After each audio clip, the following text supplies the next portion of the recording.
Espiritong nasa harap ng kanyang trono.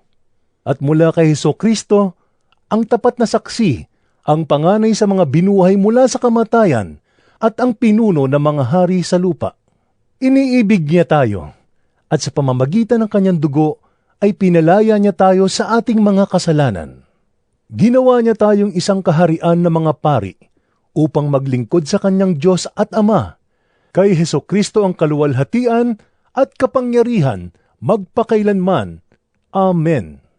Tingnan ninyo, dumarating siyang nasa mga alapaap at makikita siya ng lahat, pati ng mga tumusok sa kanya.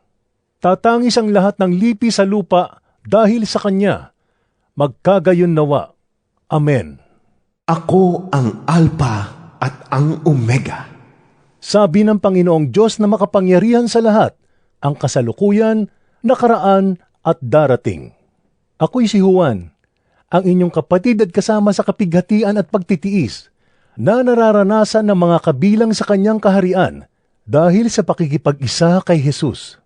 Noon ako'y nasa isla ng Patmos, sapagkat ipinangaral ko ang salita ng Diyos at nagpatotoo ako para kay Jesus. Noon ay araw ng Panginoon, at habang nasa ilalim ako ng kapangyarihan ng Espiritu, narinig ko mula sa aking likuran ng isang malakas na tinig na parang tunog ng trompeta. Sabi niya, Isulat mo sa isang aklat ang iyong nakita, at ipadalo mo ito sa 7 iglesia, sa Efeso, Esmirna, Pergamo, Tiatira, Sardis, Philadelphia, at Laodicea. Lumingon ako upang tingnan ang nagsasalita, at nakakita ako ng 7 ilawang ginto. Nakatayo sa gitna ng mga ilawan ng isang parang anak ng tao na nakasuot ng mahabang damit at may gintong pamigkis sa kanyang dibdib. Ang kanyang ulo at buhok ay kasimputi ng balahibo ng tupa o ng niebe, at ang kanyang mga matay parang apoy na nagliliyab. Kumikinang ang kanyang mga paa na parang tansong pinakintab, at parang rumaragas ang tubig ang kanyang tinig.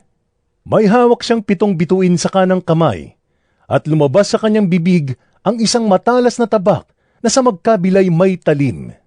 Ang kanyang mukha ay nakakasilaw, tulad ng araw sa katanghaliang tapat. Pagkakita ko sa kanya, para akong patay na bumagsak sa kanyang paanan, ngunit ipinatong niya sa akin ang kanyang kanang kamay at sinabing, Huwag kang matakot. Ako ang simula at ang wakas, at ang nabubuhay.